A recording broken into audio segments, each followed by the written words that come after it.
Listen to me. A father doesn't stay forever. I know that's heavy. I know that's not what you came to hear today. But somebody's got to say it. Somebody's got to stand up in your life and tell you the truth. The man you're putting off calling. The man you've been meaning to visit. The one who's been silently rooting for you while you're too busy to notice. He's not going to be here forever. You think time is patient. You think love can wait. But you're wrong. Time isn't your friend. It's a quiet thief. And while you're out here chasing what you think matters, life is counting down the moments you've got left with your father. You don't get forever to show love. You don't get endless chances to say, thank you, or I'm sorry, or I love you, Dad. You think he'll always be one phone call away, one visit away, one Sunday dinner away. But I promise you, there's going to be a day when you reach for that phone, and it won't matter how badly you want to hear his voice. Silence will answer back. Regret will fill the room. And all the things you could have said, should have said, will echo inside your chest like unfinished business. You've got to stop treating his presence like it's permanent. Just because he's always been there doesn't mean he always will be. You've gotten comfortable with him picking you up when you fall, with him checking in, when things go silent, with him giving you advice even when you didn't ask for it. But what happens when the voice of wisdom is no longer in the passenger seat? What happens when the man who sacrificed everything to keep your world spinning quietly fades from it? See, we wait too long to appreciate what's in front of us. We say, I'll call him tomorrow, or I'll swing by next weekend, or I'll text him when I'm free. But tomorrow is not promised, and next weekend is not guaranteed. You're not as busy as you think. What's really happening is that you've made the temporary urgent, and you've put the eternal on hold. But let me tell you something real. Real love doesn't wait. Real love shows up. Real love makes the time. Real love understands that presence is the greatest gift you can give someone who gave up everything for you. Some of you, you're mad at your father. You're holding on to things from 5 years ago, 10 years ago. Things he said in a moment of stress. Things he didn't say when you needed to hear it most. And I'm not saying your pain doesn't matter. I'm not saying what you went through doesn't count. But I am saying this: unforgiveness will rob you of healing. Pride will rob you of peace. And bitterness will rob you of moments you'll never get back.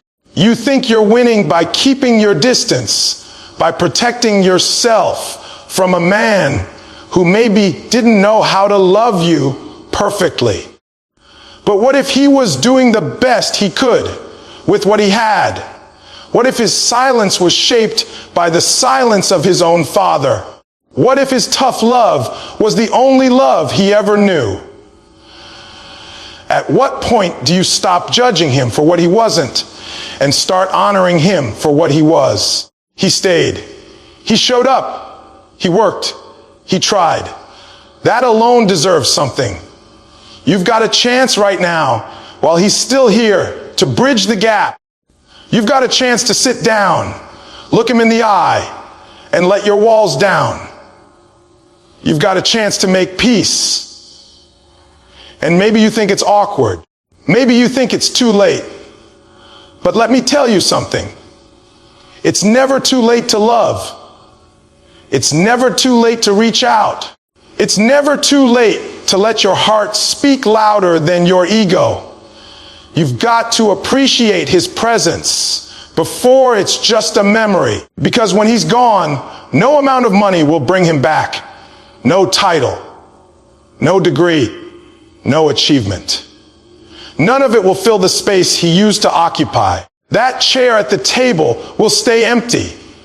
That voice you used to tune out will be the one you'd give anything to hear again. And in that moment, you'll realize it wasn't about the big things. It wasn't about being perfect. It was about time, shared moments, small gestures, listening when he spoke, calling just because, showing up, not because you had to, but because you wanted to. I know some of you, your father's already gone, and I feel that. I honor that. But for those of you who still have the chance, don't waste it. Don't wait for a hospital bed to say what you could say today. Don't wait for a eulogy to celebrate a man you could hug right now.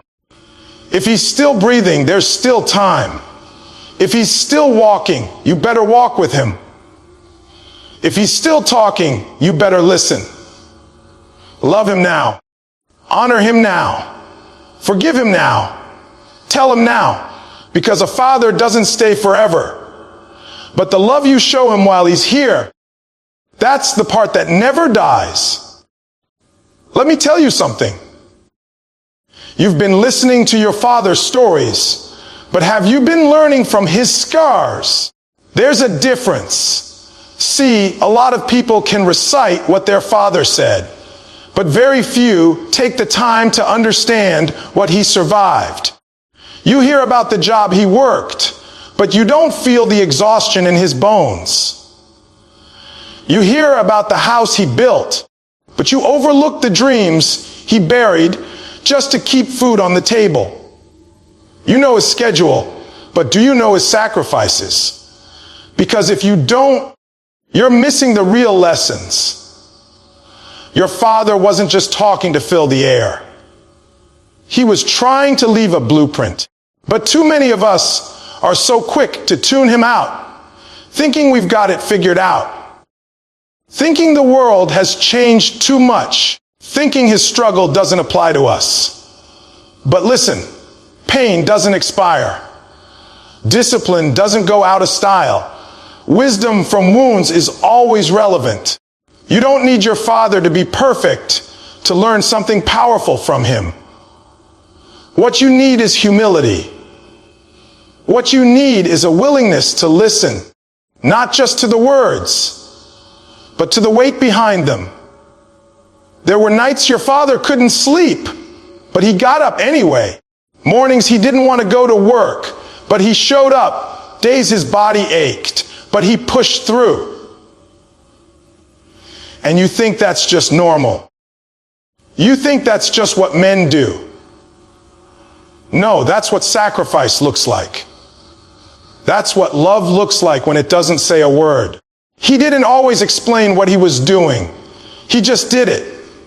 He didn't always complain. He just carried it. That's strength. That's legacy. And if you're not paying attention, you're going to miss the very foundation you were built on. You look at him and see age. You see wrinkles. You see a man slowing down. But do you see the miles he's walked for you? Do you see the weight he's carried? That back bent for your future. Those hands worked for your stability. That silence you sometimes resented. That was him processing pain he didn't know how to speak about. You want him to open up, but maybe what he needs is for you to lean in. Maybe what he needs is for you to stop waiting for perfect words and start reading between the lines. Your father's scars aren't weaknesses. They're wisdom. They're lessons in survival. Lessons in consistency. Lessons in what it means to show up even when the world feels heavy. But you've got to be willing to ask the right questions. Not just, how was your day? But how did you keep going when everything felt like it was falling apart? Not just, what happened back then? But what did it cost you to make sure I never felt it? That's how you learn. That's how you grow. That's how you carry his lessons forward. So go deeper, ask more, listen longer, watch how he moves, watch how he handles pressure, watch how he treats people. There are clues all around you. Lessons aren't always loud. Sometimes they come in the form of quiet integrity, of silent strength, of unspoken love. Your father may not have had much to give, but he gave you everything he had. And when you start to honor his journey, when you start to truly see him, not just as your father, but as a man, you begin to unlock something powerful in yourself. You start to walk with more weight. You start to carry your name differently. You start to make decisions, not just for your comfort, but for the legacy you're continuing. So don't just listen to the stories. Study the scars, because in those scars are blueprints for your future, maps for your purpose, and strength you didn't even know you needed. Let me talk to the one out there who's still waiting for someone to tell them what to do with their life. Still waiting for a green light, still waiting for the approval, still waiting for everything to feel right before they move. Listen to me. Your father didn't go through what he went through, didn't carry what he carried, didn't stay when it would have been easier to walk away just so you could play it safe. He didn't work himself to the bone, suffer in silence, swallow his pride day after day just so you could live beneath your calling. You don't just have his last name. You've got his sacrifice in your blood. And now it's on you. You've got to become the man he hoped you'd be. That means you can't coast anymore. You can't keep blaming what you didn't get, or how he didn't show you everything, or how he didn't speak your language. That season is over. There comes a point where you stop looking at what he lacked and start focusing on what he left. And what he left you was the gift of grit, the ability to grind, the ability to take pressure and not crack. That's in you. But it doesn't activate until you decide to become. He didn't need you to be perfect.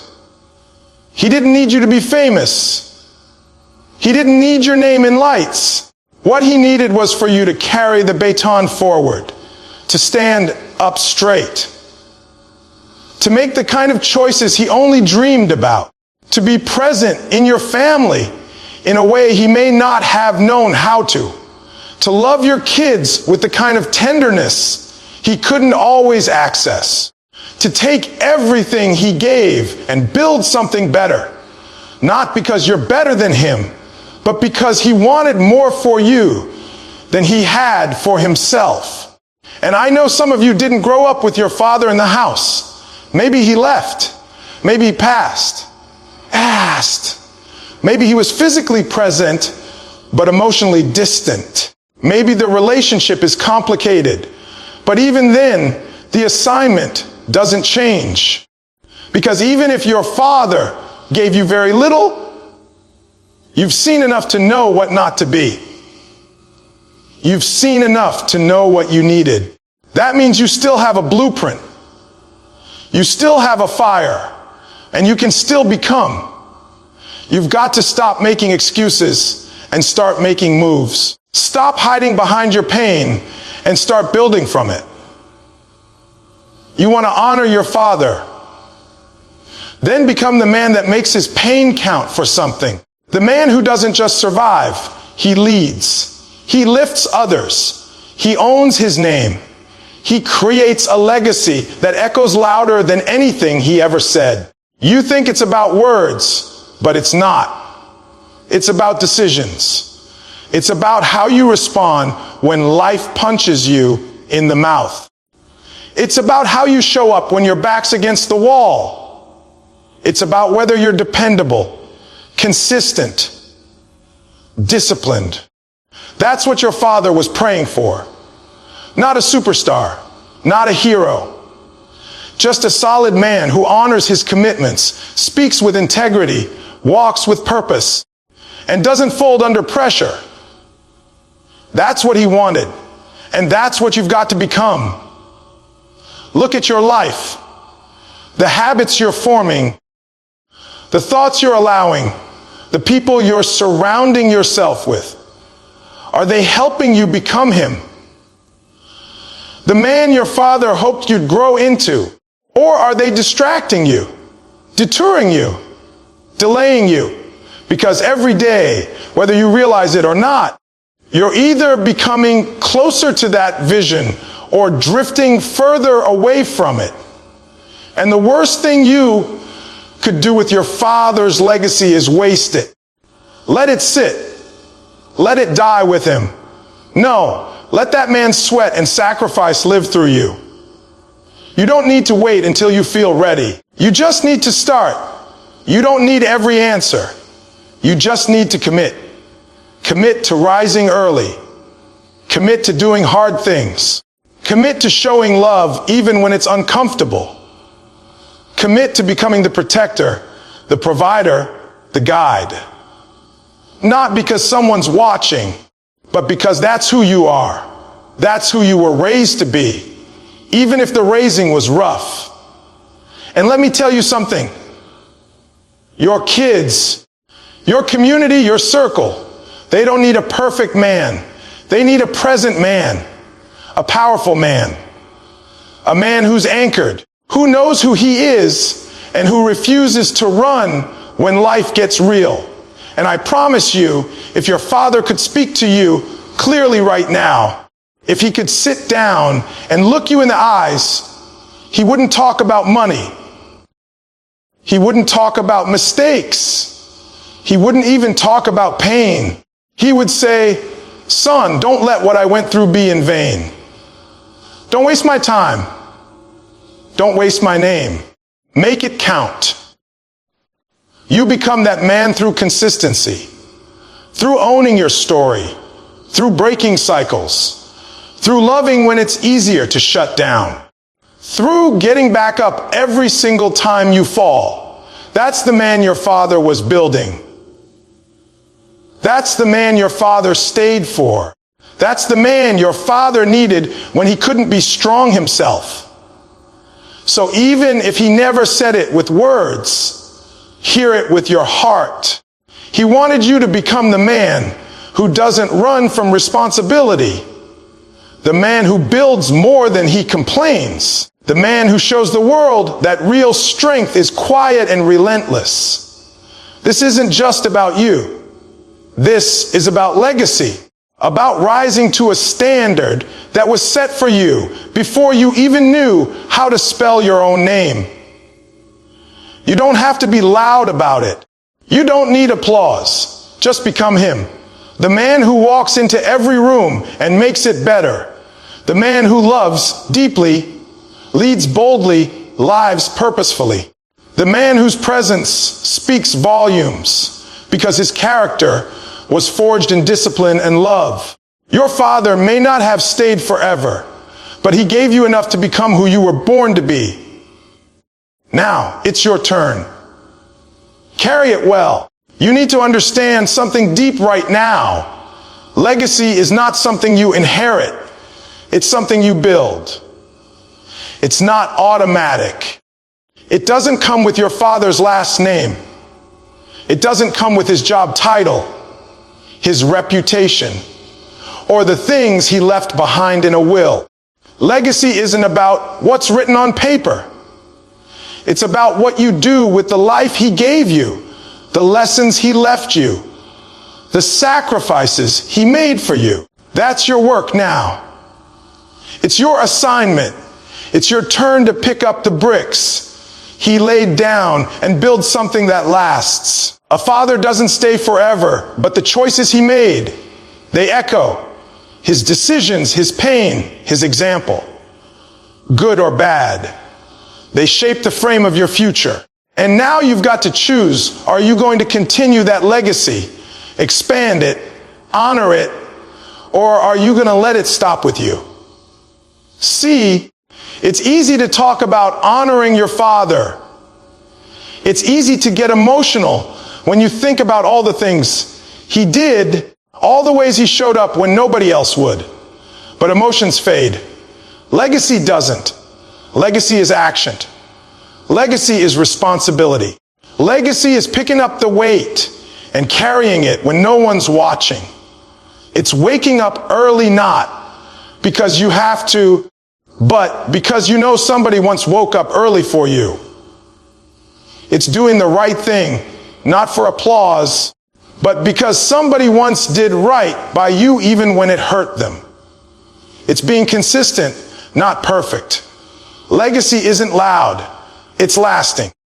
You might not have grown up in the house you wanted. You might not have had the father you deserved. But hear me, you are not stuck in that chapter. If your father gave you a broken foundation, you still have the power to build something solid on top of it. If your father gave you a strong example, you've got no excuse to fall short. Either way, legacy is yours to shape. You're not just the product of his decisions. You're the author of your own next chapter. Don't think legacy means you have to change the whole world. It starts with changing your household. It starts with how you show up in your relationships, how you treat your children, how you treat your spouse, how you treat your parents, how you carry yourself when nobody's looking. The legacy you build will be measured by how you made others feel, how you lifted them, how you led them, and how you lived even when life got hard. And let's keep it real. Some of you are out here chasing the wrong version of legacy. You're chasing money. You're chasing status. You're chasing attention. But none of that matters if the people closest to you don't feel your love, don't respect your name, don't see your consistency. The goal isn't to impress the world. The goal is to impact it. And the people who matter most, they're not watching your bank account. They're watching your character. You can't outsource this work. You can't delegate legacy. You can't say, one day I'll be better and think it'll build itself. Legacy is brick by brick. It's decision by decision. It's you choosing to show up when it's inconvenient. Choosing to stay when walking away would be easier. Choosing to speak truth when lies would be more comfortable. Choosing discipline over distraction. Choosing love over ego. That's how legacy is made. Not all at once, but day by day. And the powerful thing is this: you get to choose what gets passed on. You get to break the cycles that broke you. You get to be the one who says, it ends with me. If your father struggled with anger, you can pass down peace. If he struggled with silence, you can pass down communication. If he struggled with fear, you can pass down faith. You don't have to be perfect, but you do have to be intentional. Because if you don't make the choice, the pain will choose for you. And legacy, built by default, is rarely the one you want. When your time is up, people won't talk about how busy you were. They'll talk about how you made them feel. They'll remember how safe they felt around you, how supported they felt under your leadership, how inspired they were by your example. They won't talk about your hustle. They'll talk about your heart. They won't talk about what you posted. They'll talk about what you practiced. That's real legacy. The invisible fingerprints you leave on the people you love. The standard you held even when no one clapped for you. Your father may not have had time to tell you everything. He may not have said it in words. But if you look close enough, if you pay attention, you'll realize he was building something for you. And now you're holding the hammer. You're holding the bricks. You can't afford to waste that. You can't afford to complain about what he didn't finish. You've got to pick up where he left off and build forward. That's how it works. One generation sacrifices so the next can go further. And now it's your time to sacrifice, your time to stretch, your time to grow, your time to lead. And the next generation, they'll thank you for it. They'll look back and say, because he didn't quit, we were able to stand tall. They'll say, because he stayed when it was hard, we knew how to hold it together when it got tough. They'll say, because he honored the name, we walked with pride. That's what legacy sounds like. Not noise, but impact. Not popularity, but power. You don't have to be extraordinary. You just have to be committed. You just have to care deeply enough to do it right, even when no one's watching, even when it's hard, even when it's lonely, because the work you're doing now, it's not just for you. It's for them. It's for the ones who come after. It's for the ones who will never meet your father, but will feel his influence, because you chose to carry it well. A father doesn't stay forever, but legacy can, only if you build it.